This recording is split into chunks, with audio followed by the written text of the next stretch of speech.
सभी वैष्णव भक्तों को सादर जय श्री कृष्णा। पैसे से सुख कहाँ मिलता है, पैसे से दुख की समाप्ति नहीं होती है। बड़े लोग सुख भोगते हैं, ठीक है, उनसे पूछो शांति कहाँ है। सुख भोगने से दुख की समाप्ति कभी नहीं होती है, सुख के पीछे ही दुख खड़ा है। सभी को आनंद प्राप्त करने की इच्छा है।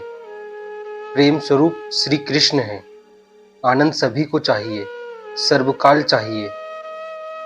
संतों ने पूछा है, कल्याण का स्वरूप समझाओ, कल्याण का मार्ग बतलाओ।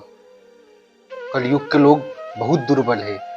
यह जीव ऐसा है कि अल्प शक्ति होने पर भी शक्ति का विनाश बहुत करता है। शक्ति का विनाश करने से वह अति दुर्बल है।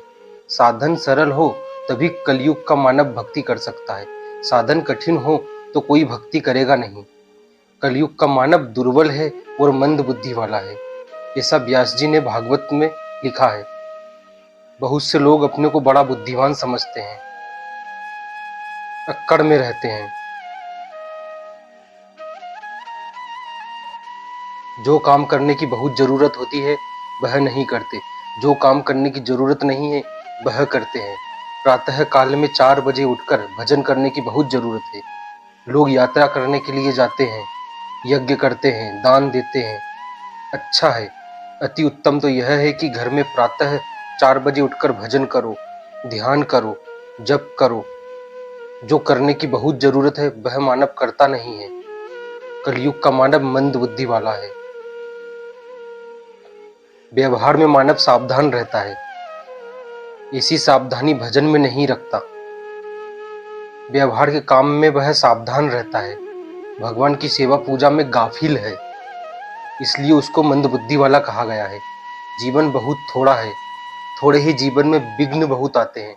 साधन सरल हो तभी कलयुग का मानव भक्ति कर सकता है।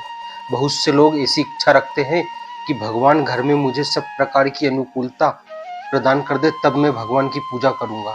मेरी इच्छा अनुसार सब प्रकार की अनुकूलता होनी चाहिए।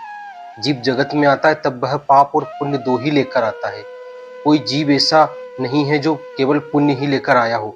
सभी जीव पाप और पुण्य दोनों लेकर आते हैं। पुण्य का फल अनुकूलता है, पाप का फल प्रतिकूलता है।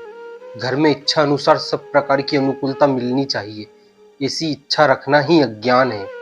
सब प्रकार की अनुकूलता किसी को मिली नहीं है, कदाचित मिले तो वह कभी भक्ति नहीं कर सकता। जिसको घर में सब प्रकार का सुख मिलता है वह गाफिल हो जाता है, वह सावधान नहीं रहता, वह आराम बहुत करता है, वह बहुत घूमता है। जीवन में थोड़ी सी प्रतिकूलता होनी ही चाहिए। जय श्री कृष्ण।